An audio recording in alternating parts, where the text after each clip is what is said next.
gentlemen, may I have your attention, please?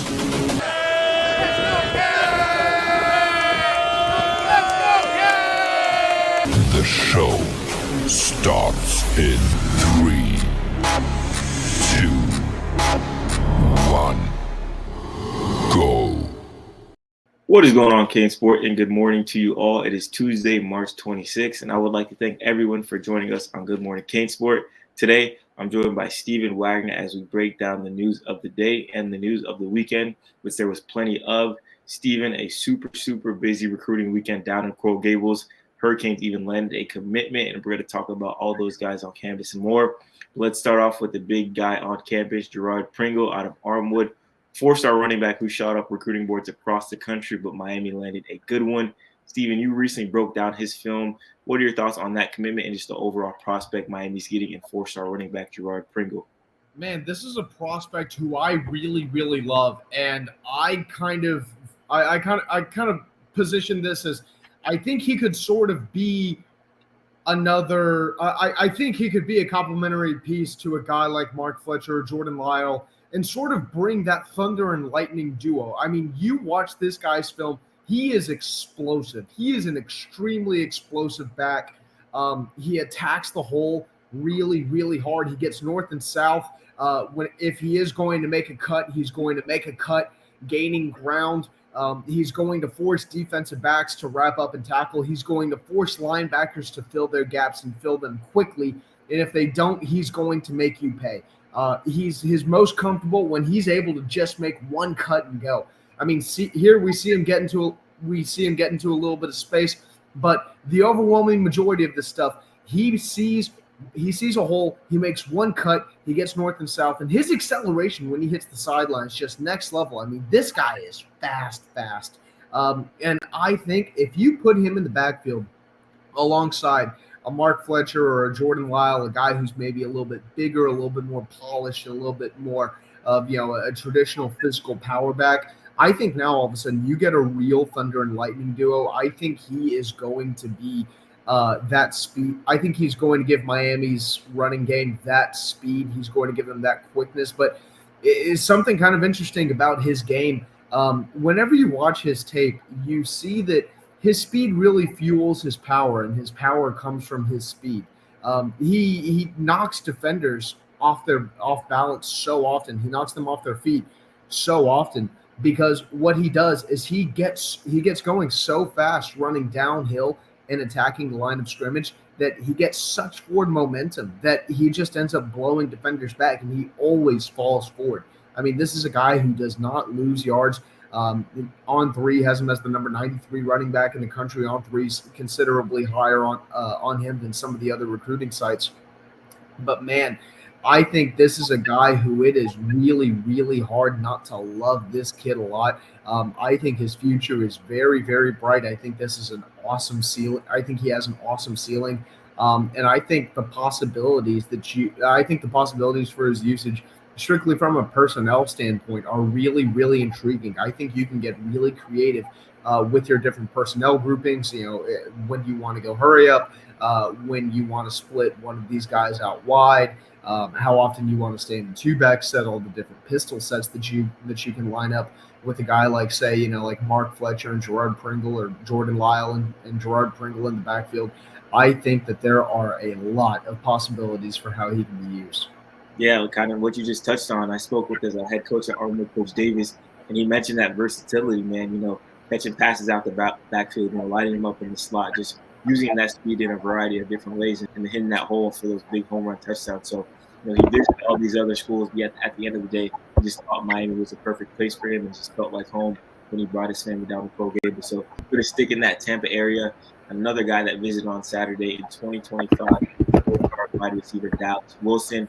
He was down on campus, and Miami showed him. Even you caught up with Wilson, what was the latest, with that whole situation, getting Wilson on campus, and where does Miami stand right now?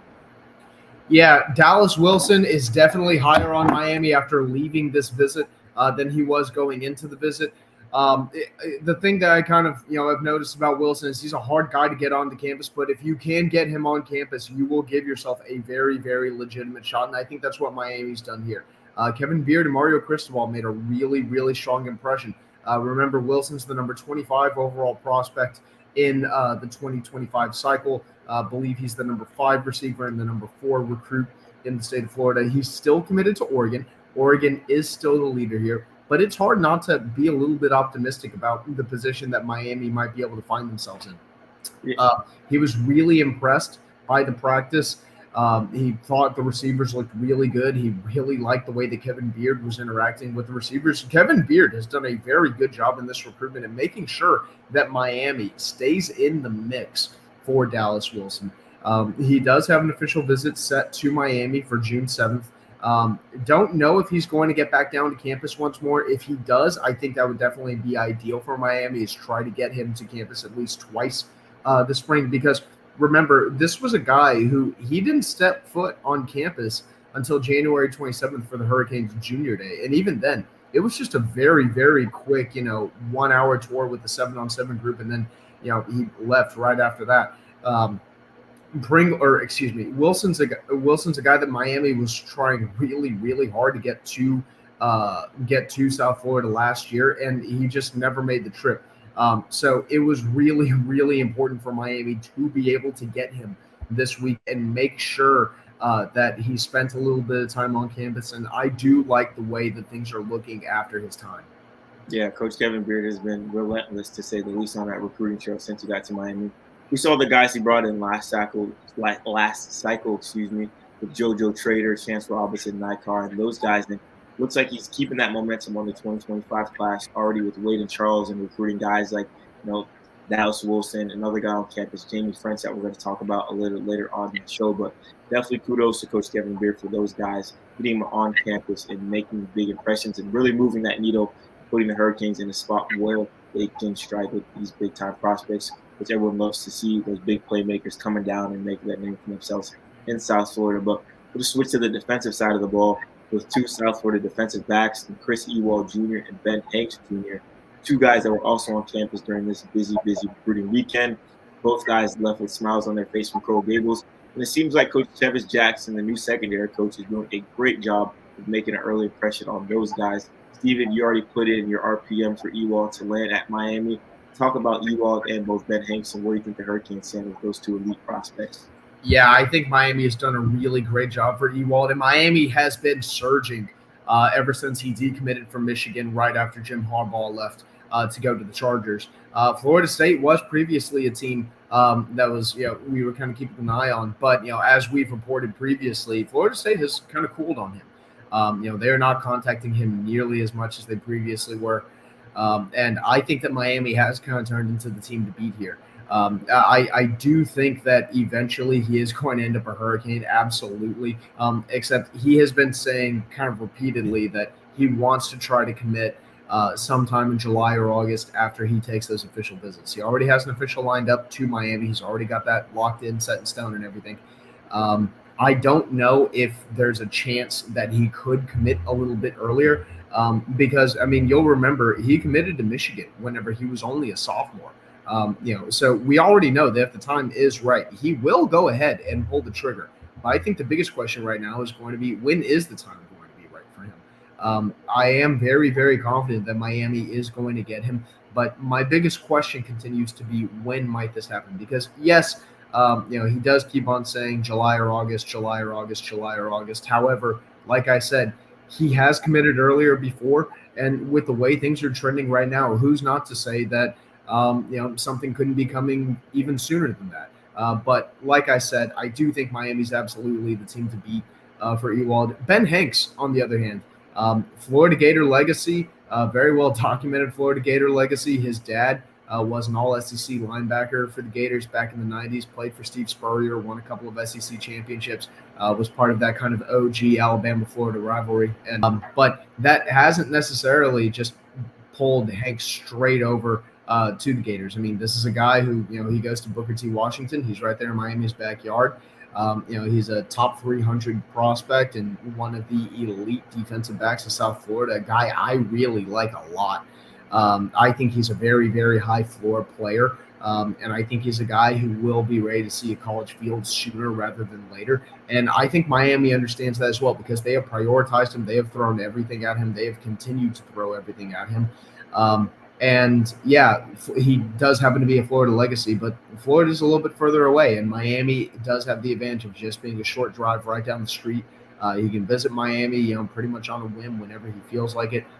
He's done that in the past. He's just called someone up and said, "Hey, man, I want to get down there to campus today," and he walks right into the facility. I think that's a real leg up that Miami has. Although obviously those aren't the only schools they're pushing for him. Georgia's another school in the picture. Florida State's another school in the picture as well. And he's definitely not opposed to staying in state by any means. However, if it just becomes overwhelmingly evident that he feels his best opportunity would be to go out of state, he will go out of state. But I do think that Miami being so close to him really gives the Hurricanes an advantage in just being able to see him truly whenever they want. Yeah, two super, super talented defensive backs. And like I mentioned, Coach Chevis Jackson has really made it a mission to keep those guys home. And, has really built that, connection with those guys, having them both down, with Ewald second time this spring and with Ben Hanks the first time this spring, getting that so important FaceTime with those guys. So definitely two guys that we're very, very high on. I think the Hurricanes have a great chance of keeping in their backyard. I want to jump back to the offensive side of the ball. Jamie French, another top 25 wide receiver, was along with Wilson this weekend down in Miami.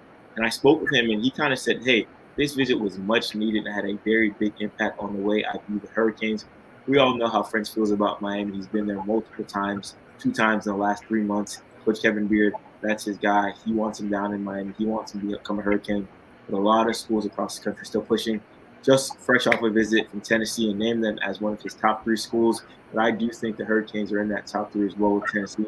And I do think the Hurricanes will be a player in this recruitment to the very end. Steven, you had the chance to speak with French as well throughout this process. What are your thoughts about him and where Miami stands in that recruitment? I would kind of call Miami a little bit of a dark horse here. I definitely not a favorite because the school that we've continued to hear the most buzz around has been Ohio State. And objectively, it absolutely makes sense. Outside of Alabama and Georgia, Ohio State has absolutely been, the most dominant program in America over the last decade. And, unlike Georgia, Ohio State has had truly elite receiver production for, really, since Urban Meyer arrived there. And, that has been one thing that Georgia's kind of lacked a little bit in recent years they featured the tight end and, guys like Ladd McConkey quite a bit more than they featured receivers. And that was kind of one of the reasons why Nye Carr actually decommitted from Georgia and went ahead and committed to Miami was, Georgia wasn't using the receiver position quite as much. And I think that's kind of what gives Ohio State maybe a little bit of a leg up here is just kind of the receiver production, receiver development, the job that Brian Hartline has done with so many of these really top tier elite athletes. Or heck, even less than elite athletes perceived out of high school. Marvin Harrison was only a 3-star recruit coming out of high school. He ends up being the best wideout in America and probably going to be a top 5 draft pick this year. Florida State, another school that, was talked about quite a bit. In Florida State, we saw the offensive year that they had last year. Their receivers did get stats. You can say whatever you want about Florida State as a Miami fan, but their receivers did get stats. They put up numbers. And that's really, really attractive to some of these guys. But Miami has kind of been that team that's been sort of lurking in the shadows. And what I mean by that is Kevin Beard has continued to fight tooth and nail for Jamie French. Mario Cristobal has too. And they're quietly getting him to campus. They're quietly, continuing to make good impressions on him. So they're definitely not going to be considered the favorite here by any means. But, the Hurricanes keep on just kind of finding their way into this conversation. They're not out of the picture for French by any means. I think he'll probably take an OV to Miami this summer. And as long as he keeps on getting back down to campus, it's hard to say that Miami's not going to have a chance here. Like I said, obviously, it kind of seems like Ohio State or earlier in the year after he decommitted from Alabama, It seemed like Ohio State had a lot of that momentum, but Miami just keeps on being that program that hangs around in the picture, and that team that I think, like other teams, are kind of having to keep an eye on, because you have to say, well, what if Miami's able to come in and swoop this kid out right from under our noses? And I do think that is still a possibility. It's still in play, but watch out for Miami as maybe a dark horse here. Yeah, like Dennis Smith always like to tweet and post on X or Twitter. It's called "It's a marathon, not a sprint." And like you said, the Hurricanes are chipping away slowly but surely, and not only French but Wilson and a bunch of guys in this 2025 class. But one guy I want to talk about today as well is TJ Alford. That's not much of a marathon. It's a sprint to the finish. March 30th, he's announcing his decision between a few schools, and Miami is right in the mix. Throughout the last few months or weeks or whatever you want to say, seems like Ohio State has been, the heavy favorite to land TJ Alford, but I'm not putting all my baskets in the Buckeyes basket. I think Miami still has a shot to land him. I think it's going to be interesting come March 30th. I'm not saying, he's going to this school or that school, but I do think it's going to come down to the very last minute. Steven, another guy you've been, involved with and spoke with a handful of times, TJ Alford. What are your thoughts about, him heading into that March 30th decision? Yeah, it seemed like Ohio State did have quite a bit of that momentum early, and for quite a while, this really was just an Ohio State-Miami battle. Miami is absolutely still in the mix, and I do think Miami will have a chance. They really will have a chance. Right now, I'm personally leaning toward Ohio State. I think he ends up at Ohio State. That's just me. However, I do think that Miami is absolutely going to be in the mix here for a very long time, and I posted this on the message board yesterday. If Alford does commit to Ohio State this weekend, or whatever day March 30th is, I think it's Saturday. If TJ Alford does go ahead and commit to Ohio State, this changes nothing for Miami. Nothing is different. Miami still recruits him with exactly the same intensity. They still hopefully get him down for an official visit. They're still in constant communication with him. They're probably getting him down here for a game day visit. They're probably going to try to take an in-home if they can. They are going to continue to throw the kitchen sink at TJ Alford. And, I mean, we've seen, in recent years, Miami is slowly starting to, kind of mark its own territory here in South Florida as far as allowing Ohio State to come in and steal recruits right out from under Miami's nose. Jeremiah Smith obviously was a big one last year, but Byron Lewis was a 2025 running back who it seemed like was trending toward Ohio State for quite a while. I think Miami is in a really, really favorable position there. The year before that, Miami flipped Jordan Lyle from Ohio State right before signing day. The year before that, it wasn't a direct flip, but basically Miami did end up swiping Mark Fletcher as well. So these are things that, you can't overlook them. Miami, a decade ago, these are recruits that Ohio State absolutely would have just nabbed and would have been good game to Miami. Good luck. You lost another elite player to Ohio State, but the way that Miami has been keeping elite talent home, you cannot overlook the Hurricanes here. No matter the job that Ohio State's done. Ryan Day and James Laurinaitis up there at Ohio State, they have done a lot to make really, really good impressions on TJ Alford. But don't overlook the fact that his dad is a Hurricane fan. His dad likes Miami. He's from Miami. He's a Canes fan. They grew up watching the Canes, rooting for the Canes, all that stuff. Do not overlook that at all, especially with the connection that TJ Alford already has with Derek Nicholson, the linebackers coach, and the connection that he also has with Mario Cristobal, the head coach. Miami is absolutely going to be in this race for a while. And, heck, I'm not going to say there's not a chance that he doesn't pick Miami this weekend. I do think that there is a possibility that he could go ahead and commit to the Canes. It's just that right now I am leaning toward Ohio State. Yeah, those Miami-Ohio State battles over the last few cycles have been really fun to cover and fun to watch. Justin Scott, another guy that Miami flipped from Ohio State, that covered his 5-star defensive lineman last year's cycle. So, like Steven said, whichever way it may go on Saturday or March 30th, whatever day it is, it's going to be a race to the finish for either side as they look to keep, or look to bring TJ Alford a part of that 2025 class. So make sure to check out, CaneSport throughout the week. We'll have covered on that commitment leading up to it. So, a lot of good stuff coming out of that, and very, very interesting, commitment coming up on the 30th. Also on the site this morning, we have updates on 2025 athlete Cameron White out of Sumner High School. who the Hurricanes are very, very involved with, as well as 2026 Chesapeake Oscar Smith wide receiver Travis Johnson, who recently heard an offer from the Canes as well. So make sure to check out those 2 recruitment updates on the site. Steven is getting about that time to head to practice. So we're going to wrap up today's show on Good Morning CaneSport. Thank you all for joining us today. We'll have plenty of news for you throughout the morning and afternoon. Steven Wagner, I'm Azubi Charles. Thank you all for watching. Have a great day.